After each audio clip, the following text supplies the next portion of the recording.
Semakin ketatnya persaingan dalam usaha kuliner membuat para pelaku bisnis sekarang harus pintar membuat terobosan atau inovasi baru agar tetap terdepan dalam bisnis kuliner. Salah satu usaha yang menjanjikan adalah usaha wonton.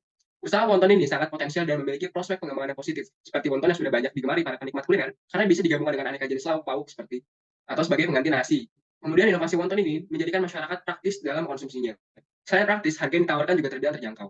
Usaha wonton ini merupakan usaha yang masih sangat menjanjikan ke depannya, namun di sisi lain, usaha ini masih memiliki beberapa kendala. Beberapa kendalanya itu adalah permintaan masyarakat akan rasa baru dan kesesuaian selera masyarakat yang diinginkan. Selain itu, keberadaan kompetitor juga menjalankan bisnis sejenis juga menjadi faktor kendala dari usaha wonton ini. Oleh karena itu, untuk bisa melakukan usaha wonton ini perlu dengan suatu sentuhan yang bisa membedakan usaha ini dengan usaha lain yang sejenis.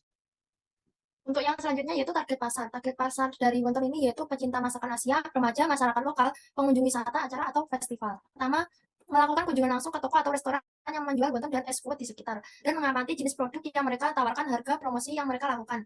Lalu yang kedua yaitu pengamatan di media sosial untuk melihat apakah ada bisnis yang aktif mempromosikan produk serupa seperti di Facebook, Twitter, Instagram atau yang lainnya. Lalu yang ketiga yaitu wawancara dan survei dengan pelanggan atau orang yang tinggal di wilayah yang sama dengan bisnis tersebut dan menanyakan pada mereka tentang tempat-tempat yang mereka kunjungi untuk mendapatkan wonton dan es kuot.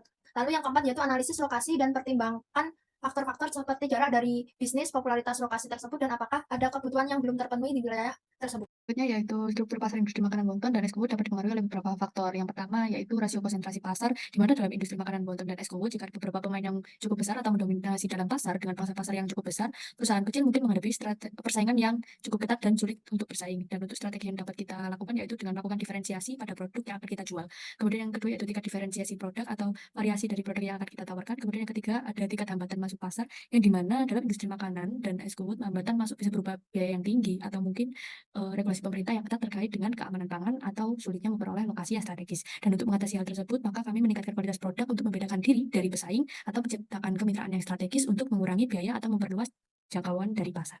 Studi kasus. Berdasarkan hasil analisis studi kasus dari Wonton, EONMI, dan Pangsit Doer, faktor kunci yang berkontribusi terhadap kesuksesan usaha wonton sebagai berikut. Yang pertama adalah kualitas dari kuah atau saus. Kuah atau saus yang digunakan dalam hidangan wonton menjadi faktor utama kesuksesan usaha. Rasa pedas yang disukai oleh banyak pelanggan dan adanya beragam varian rasa menjadi daya tarik tersendiri bagi konsumen. Yang berikutnya adalah lokasi.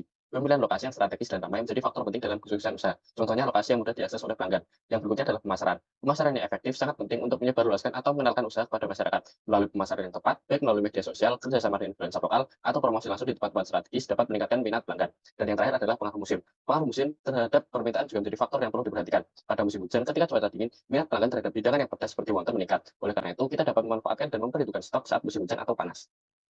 Kesimpulannya, melalui kombinasi dari keempat faktor kunci di atas, wonton, Eormi, dan pangsit Doer mampu mencapai kesuksesan dalam bisnis mereka dengan fokus pada kualitas produk, pemilihan lokasi yang tepat, strategi pemasaran yang efektif, dan pemahaman terhadap preferensi pelanggan berdasarkan musim. Kedua usaha tersebut mampu menarik pelanggan yang mencapai pertumbuhan yang signifikan.